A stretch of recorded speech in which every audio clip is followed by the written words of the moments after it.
All right. So how does he? So Yeah. he's trying to get this university position. I don't see how he gets into India though. Oh, I guess you have the Dutch Yeah, East well, India that's Company. the Maybe that's entrance something to do to with it. India. So anyway, for his application to the University of Leipzig, he already converted to Protestantism, and Oh, I think okay. I think it wasn't too far anyway, and it is in line with teaching Protestant children, and he was actually teaching in the northern half of Germany, so that is Protestant. Mhm.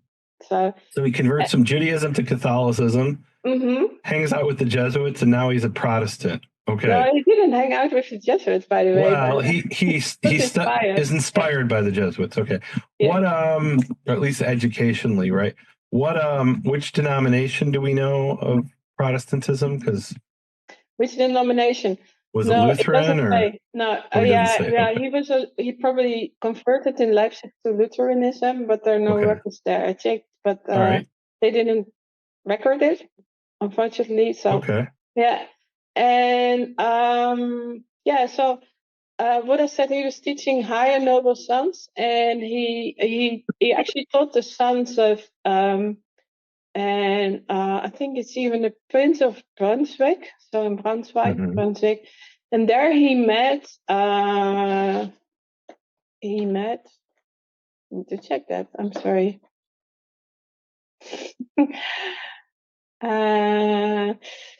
Count von. Well, people can read the article. He met some counts. We can move past that. Yeah. So what he met, guys, go read the article. We're just giving you a tip of the iceberg. There's a lot more information. Yeah. This woman worked for, it sounds like, decades to produce this information. Yeah, I know. So he met Count van Ransau. And Count van Ransau was working for the Dutch East India Company. Okay. He was related to the Prince of Brunswick, and he worked in Colombo, actually, in Ceylon. So which today is Sri Lanka, the capital of Sri Lanka. Sri Lanka, yeah. So he was one of. They had multiple provinces, and he oversaw one of the provinces in Ceylon. And he knew that there was something called the Seminary of Colombo, and that they had a position open for a Hebrew professor at the Seminary of Colombo. So he can't get a job in Europe, so he goes to Sri Lanka. And help me out here. At the time, the Dutch East India Company, they ruled Ceylon? Yes, the Dutch ruled Ceylon, except for an interior bit, yes. Okay. For quite some long. This is before the British got there, I guess, or? Yes, just of course before the British got there. Yeah. Okay. Yeah. So I'm not sure about Ceylon, but most of the Dutch colonies, except for Indonesia, were taken over by the English around 1795. Well, I think Goa wasn't that. Was that? No, Goa was that Portuguese. No, Goa was not. Goa remained Portuguese, but the large part of the Goa remained Portuguese until the 1960s when India invaded it. I mean, that's crazy. All right. So all right. So we're in the 1740s at this point, and he's going to Ceylon. 54 it was. Yeah, we're 1754. Okay. So he got appointed by the Dutch East India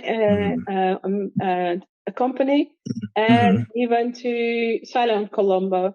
And what the seminary did, it was not for mission. Just let me get that straight. They were part of the of how the Dutch governed Ceylon. They governed it through schools.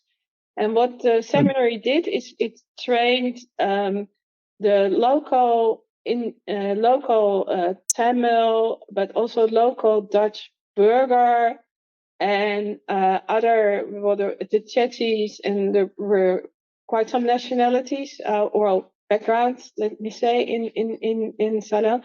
They trained them to be schoolmasters, to be governors, and also as they prepared them for study theology in the Netherlands to become reverends. Wow. So the ones that were sent out to the Netherlands and the Dutch East India paid for their study, and those were children of all backgrounds. You didn't have to be a Dutch burger to be sent out to the Netherlands. Actually, Tamil children were also sent to the Netherlands for study of reference. Yes, the only catch was they didn't have more money than to support 2 students in Holland. So to support this study theology, they needed a Hebrew professor to train them in Hebrew, and I was Yeah. That's impressive that they're studying Hebrew in Ceylon, in Sri Lanka, in the 1750s. I mean, that blows my mind. Wow. Yeah. All right. Yeah, and what will blow your mind a bit more that before the school reform that they did it in Latin as well. So imagine that I kind of expect because they're Europeans, but that they're studying Hebrew. But I guess it's part of theology for them. Okay, makes sense. Yeah, but the Dutch did a school reform in 1758, and then the local language to study was Dutch.